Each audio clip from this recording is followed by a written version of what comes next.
The following is rated TV MALSV. It contains strong language, violence, and nudity. It is intended only for mature audiences.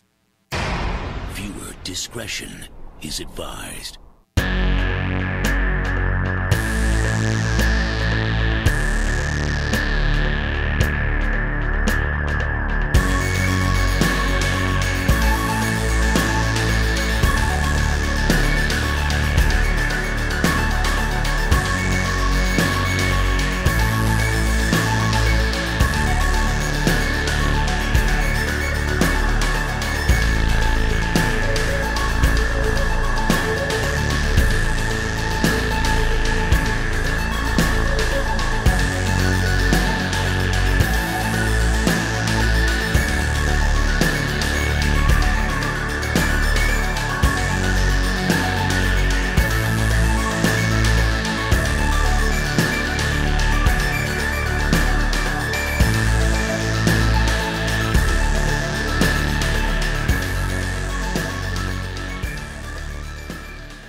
Welcome to Darkroom, where the hidden becomes known.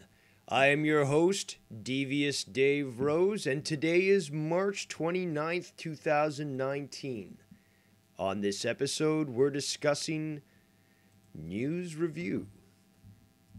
And this is something that I had planned to do for a few days now, and I do apologize because it's been very busy for me, but there's been a lot of information that has been coming out in all different sorts of news medium, or should I say media, and definitely a lot of very important topics to discuss at the moment.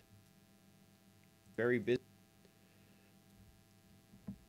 All right, so I want to thank those that are watching today and those that are in the chat. Steve Langenheim, thanks for bringing up a few of those topics that we will be discussing, but let's start off initially on some more,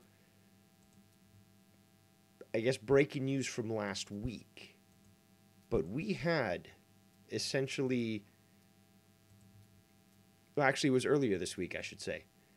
But it was the revelation that Jussie Smollett was, well, I should say had 16 counts, 16 charges, I should say, just dismissed. And it is an insult to the law. It is an insult to those that are actual victims of hate crimes. And this is really just the tip of the iceberg here. Now, I got to pace myself because there's a lot of talk about and a lot of revelations that have actually come out over the past few days in regards to this whole affair. But the image that I'm showing you right now starts to connect the dots for a few people at least. Now, just as a reminder, as soon as this instance was reported on, I immediately recognized the signs of a hate crime hoax. It's not that difficult, in fact. It's pathetically easy, not just because of the features of the crime, but also the frequencies, who are the supposed victims. And if you go to the American Renaissance website, just as one example, there's a beautiful map on hate crime hoaxes. And they've actually started much before Trump was in power. But you can find all the breakdown on all the statistics on what happened, who was involved, what the truth came out as. And it's so true when you take a look at things that the left, the extreme leftists, claim that America's overwhelmingly full of racists. But when you start to examine the frequency of these hate crimes, you realize that, or hate crime hoaxes, I should say, that they outnumber the actual hate crimes by at least 10 to 1, if not more. And it is absolutely insane because anybody of right mind will realize that the left basically sees that there isn't the hate that they imagine there is, and they've got to generate it themselves. There's been actual people. I remember this one gay guy.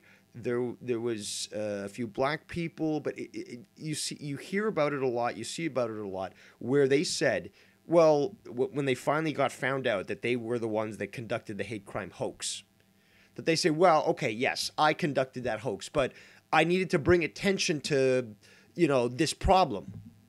Think about that for a second. You needed to bring attention to a problem that didn't exist, so you had to create it? This is the ultimate in mental gymnastics for a victimhood mentality. Essentially, I feel marginalized. Doesn't matter the fact that I live 1,000 times better than somebody like me in another country, in a third world country. No, it's I feel marginalized because one guy didn't hold a door open for me, or one guy looked at me like, I was trash or something like that. And therefore that's proof that, there's systemic racism or systemic bias towards women or gays or whatever victimhood you want to choose. And it's basically generating the hate that doesn't exist. It's also projecting, because these individuals actually hate themselves. When you start to take a look at it psychologically, these individuals have so much self-hate that one of their methods of self-validation is to create themselves or to mold themselves into a victim-type pariah where they can get attention for being a victim and get a pat on the back or get people to vouch for them on social media and stuff. So it is absolutely insane that we've reached this level of insanity amongst many people. And you can see this not only with the hate crime hoaxes, but with specific activists and groups that try to push a certain narrative. Now, back to the Smollett affair, because this is, again, the tip of the iceberg, and it's so important that we do not allow this to be memory holed by the media. The media uses that. One of the terms is called memory hole. To basically, you throw it down a hole, like, oh, it didn't fit the narrative for this week. We have to make white people look bad, or Trump supporters look bad, or, whatever the story is, who's opposing the narrative. The narrative pushed by the extreme leftists. So basically, a lot of these stories are trying to be buried, because if people actually didn't have, I'm not saying everyone, but if a lot of people didn't have the memory duration of a goldfish, i.e. 6 seconds, which is why they make commercials so stupid and the same message repeated every 6 seconds or so, because they recognize that's the quickest way to hit the subconscious. So if people actually had a longer memory, they would be able to remember all these stories that the media has purposely tried to bury, which would all come together as a perfect tapestry of how basically the news is the enemy of the people, and how they try to control the narrative, redirect the information, and when the information did not fit what they were trying to push, they buried it. So before I go on here, just wanted to check the chat out, make sure that there weren't any questions that weren't being answered. And in regards to Kim Fox, for example, she essentially had this, she recused herself, and then she supposedly didn't recuse herself, and then she recused herself again. And there's a lot of, she's a politician. Basically, she's the state attorney for Cook County, Illinois, which is where this hate crime hoax took place. But basically, she initially recused herself, then she didn't, then she did again. She's making these excuses, but you can see from this graphic, for example, that she said that she had conversations with family members of Jussie Smollett, and about their concerns and facilitated a connection to the Chicago Police Department. If that doesn't sound like political interference, I don't know what does.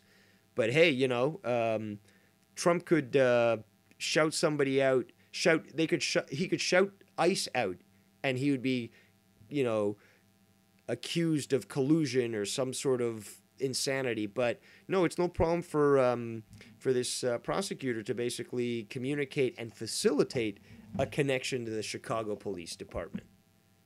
No problem there. We can just overlook and ignore that, and if not, let's just put it through the memory hole. But it gets a lot deeper and a lot quicker. Look at this image now.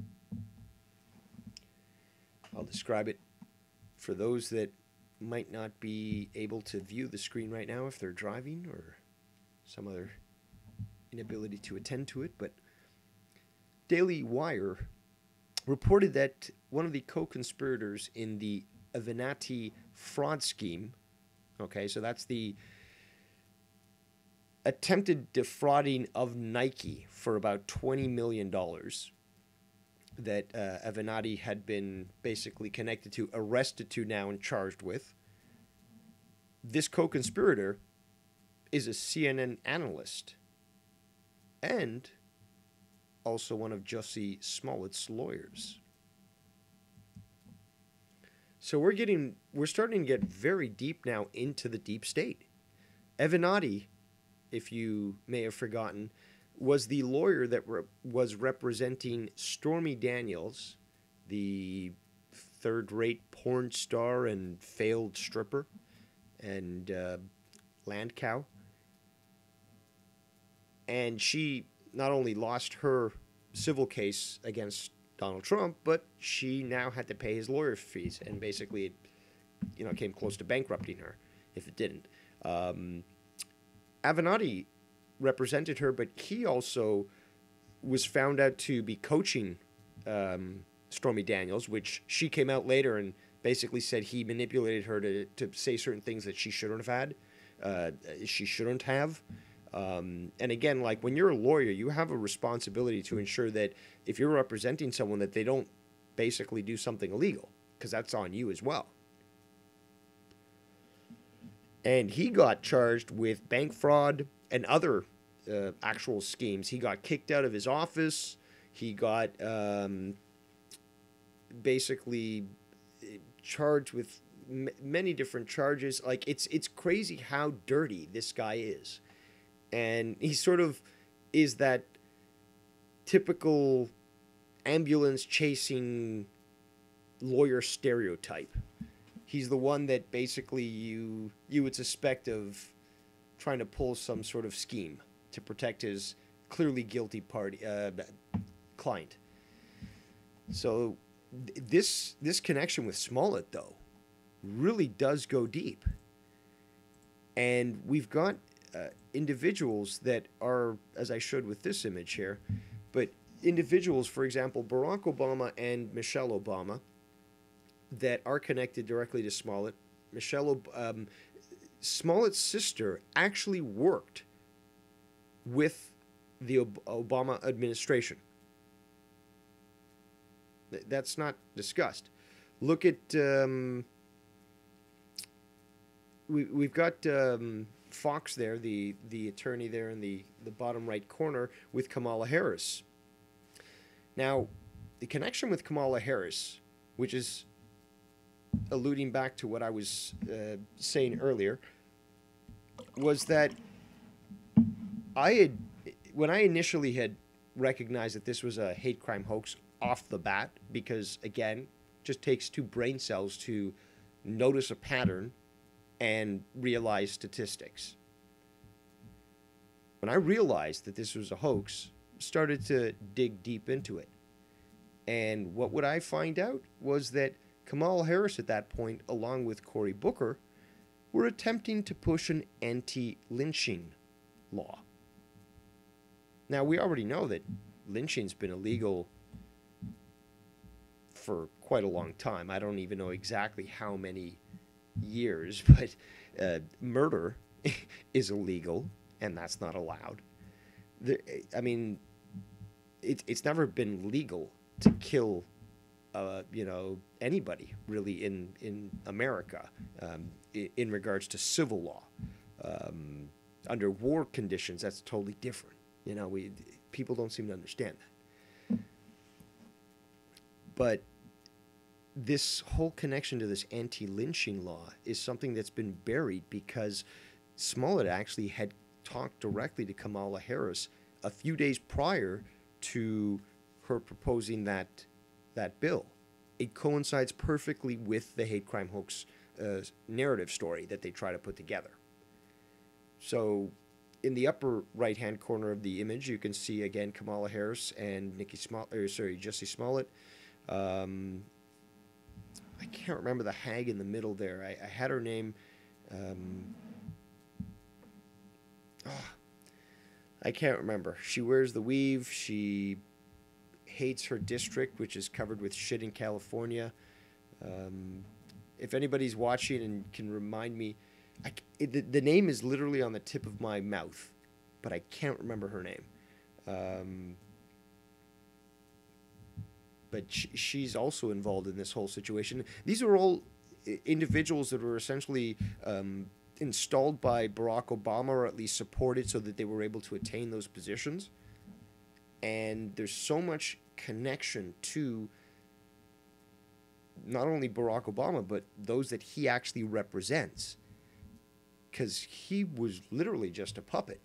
And anybody that really understands how politics work and such, anybody that sort of toes the status quo, puts on a show and, in the public and then in the background is filmed having drinks with their supposed opponents and, meeting at Bohemian Grove, you can clearly tell that there's collusion there. And this connects to so much because it actually connects even further. I'm just trying to find the graphic here, sorry.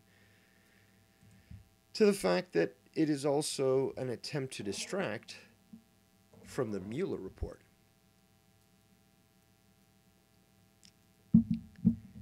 And this is something that is so important to the state of America that people don't seem to understand.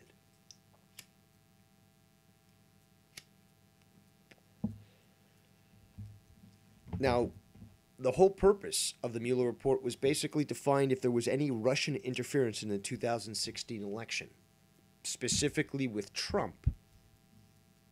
Well, that report, which the Attorney General came out with in a limited form, released, I believe, last Friday, essentially exonerated Trump. It said there was absolutely no collusion between Trump and any Russian campaign. Now, this doesn't apply to anybody that may have worked underneath Trump, who most probably was part of the deep state that infiltrated their way in there and started to send information out to the Russians. But Trump himself essentially has been now proven to not have had any collusion with the Russians. But the actual collusion that exists is the connection to uranium-1. We're going to dive into that in just a short moment. But just as a reminder that more than $30 million of taxpayer money has gone to fund this report over the past 2 years. And if you take a look at social media, for example, there are people that are literally melting down at the fact that their supposed savior and hero, Mueller, Robert Mueller, was going to make sure that Trump was impeached and proved this story of Russian collusion and such. And what did we get? An absolute nothing burger. It was basically something that had no value and was basically a witch hunt, exactly as Trump said. But it's very funny because when the FBI was supposedly at the helm when it came to all the scandals that occurred under Barry Soetoro, aka Barack Obama, nothing happened.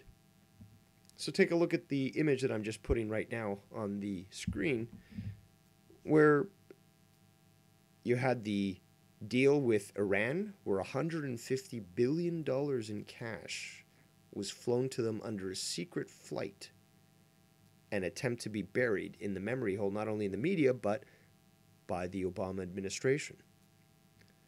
You had the Fast and Furious issue, where weapons, American weapons, were sold to the cartels in a supposed attempt to capture gun running operations, when in fact it was actually to not only make money, but to create a violence that would be caused by these illegal weapons that would then allow for somebody like anti-gun Eric Holder to enact draconian gun confiscation laws. And then there's the Uranium One connection with Hillary Clinton. And this information has been tried to be buried under the memory in the memory hole. But for those of us with more than 6 seconds of memory, we remember this. Now, before I go on, I'm just going to encourage anyone that might have any questions to put those in the chat. Give me a call also on Skype at Devious Dave Rose.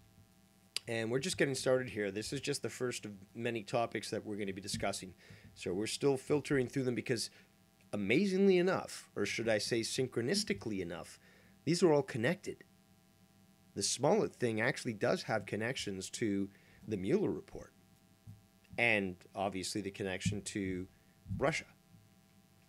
But the Russian interference, as the image that I'm displaying right now goes to show, that you had all these Democrats that essentially were involved with this Russian interference, in the fact that they were actually in direct communication with Russians in some cases, other ones supporting interference in the election. But more importantly, this actually goes back to Uranium One, where I believe it was 70% of the U.S. uranium stockpile was sold to Russia, basically for them to make weapons with. It was weapons grade. We got Stephen Langheim. Before I go on here, I just want to say, Stephen Langheim says, what's your thoughts on the Cardi B thing? I'll get to that in a moment. I promise you that. So what I'm trying to refer to in regards to the Mueller report is that it actually does connect to the Uranium One project. And it does appear that now that the Mueller report is sort of out of the way, at least in the sense that no connection has been proven, it is forcing a call both from Republicans and some Democrats and many people in the public and in the media. Okay, now do Obama, now do the Democrats. So it does look like, for example, Adam Schiff is being zeroed in on. His entire committee, it was I believe it was the Defense Committee. I can't remember which one it was specifically, but every single one, Democrats and Republicans, are demanding that he resign. He's been shown as the total puppet that he is. Also, look in his eyes. The guy's a psycho. Something very weird is there. And maybe, I don't know, maybe he likes to go out for pizza with Podesta, but there's something in the eyes. You check it out.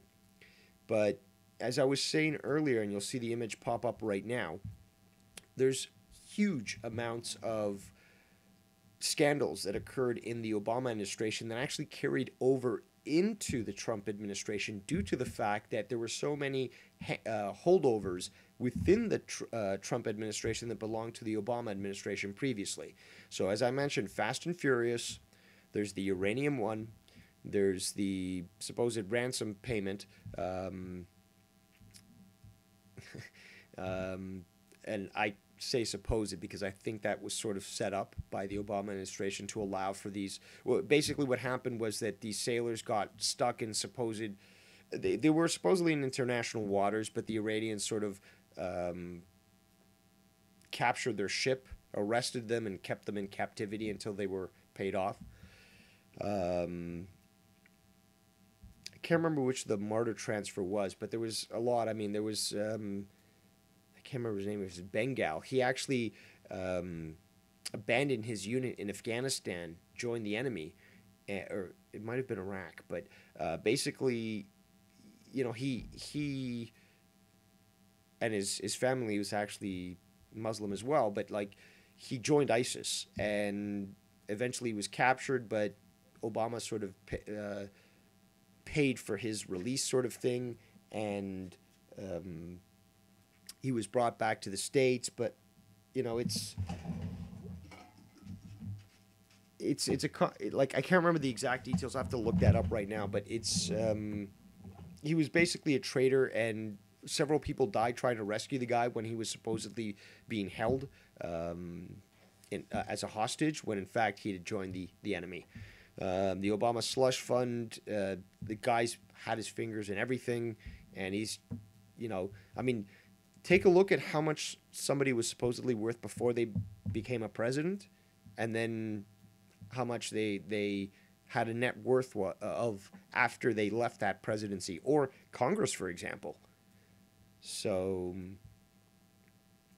there's a lot that Barry Soetoro of Kenya has been involved in.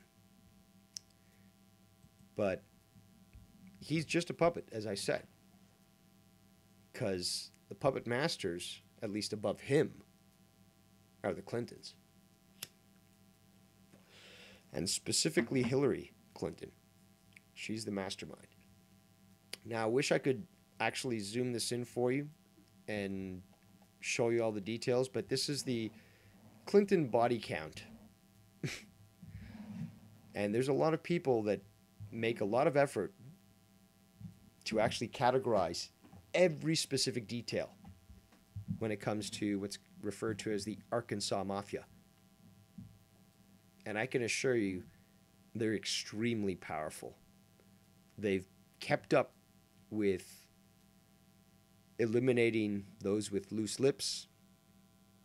The elite admired that and elevated them into positions, knowing that not only they were compromised, but that they were effective in taking care of their business. And to this day, they still hold massive sway. Now, they did try to go on a little tour and make some money, and a lot of those dates were canceled, but the fact that people still, some very mentally ill people or some very evil people still support her, just goes to show that she can't be counted out. And the money that they've accrued, specifically with child trafficking in Haiti, basically keeps them afloat and allows them to continue to conduct their treasonous actions. And it's not just in the United States, it's worldwide. This is another group of very powerful individuals that if you cross them, you'll end up suicided with 2 shots in the back of your head while you're handcuffed. And that's happened.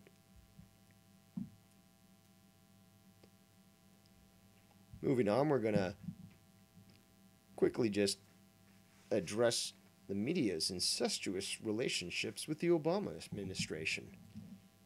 And this is still related to what I was previously speaking about, because it all relates.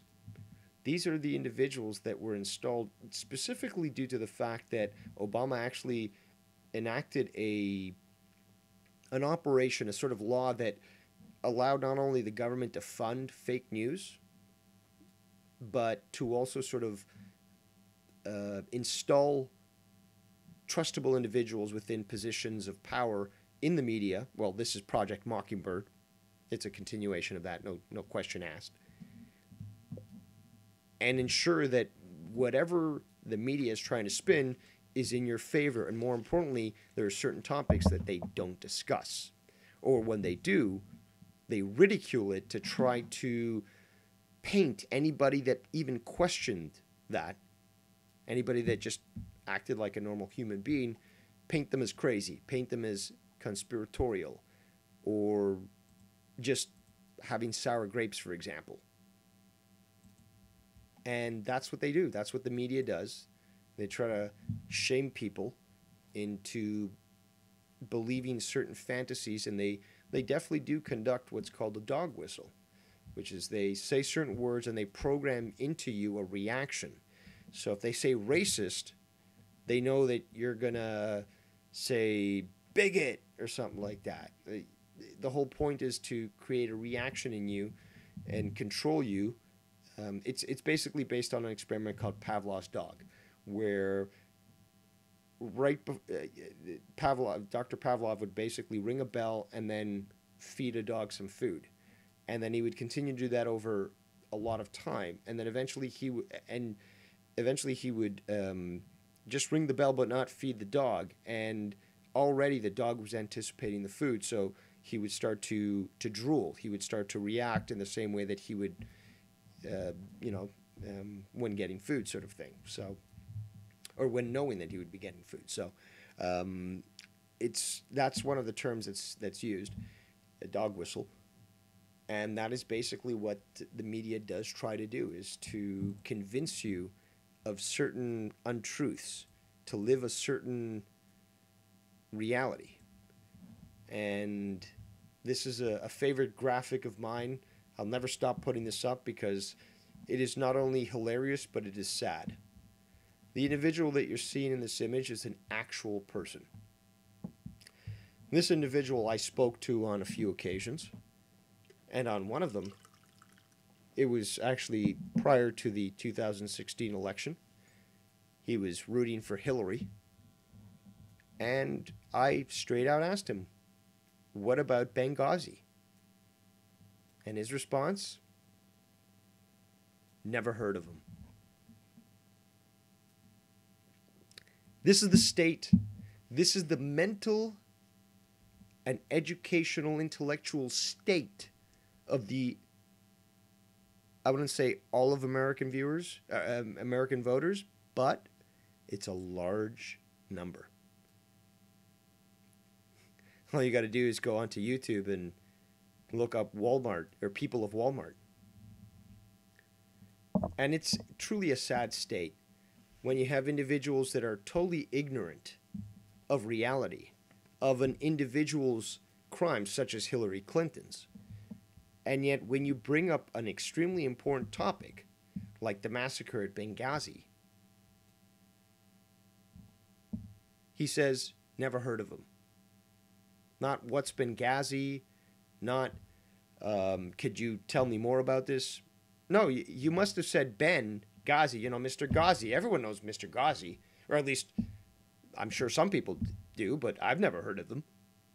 Seriously? This is what people need to be aware of. These people, no matter how good intentioned they might think they are, not that they might be, but that they think they are.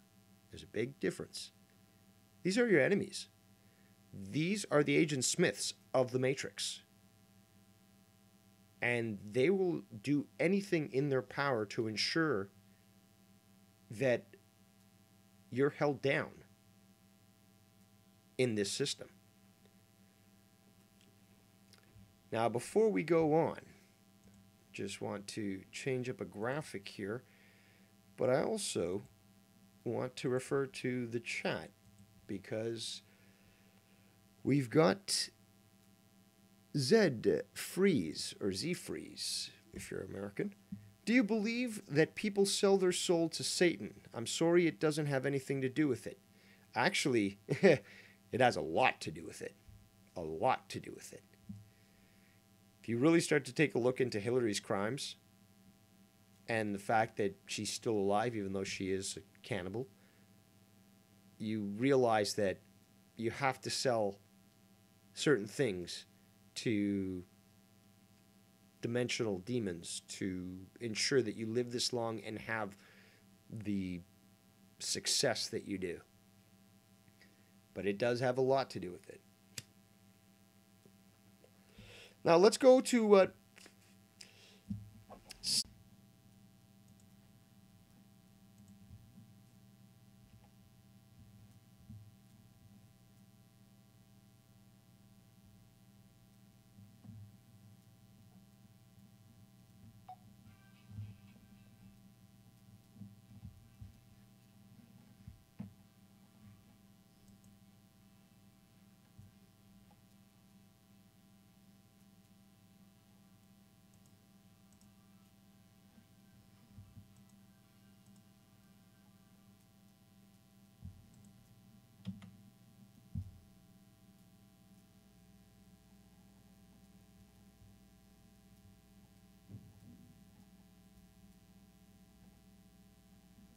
check 1, 2. The success that you do.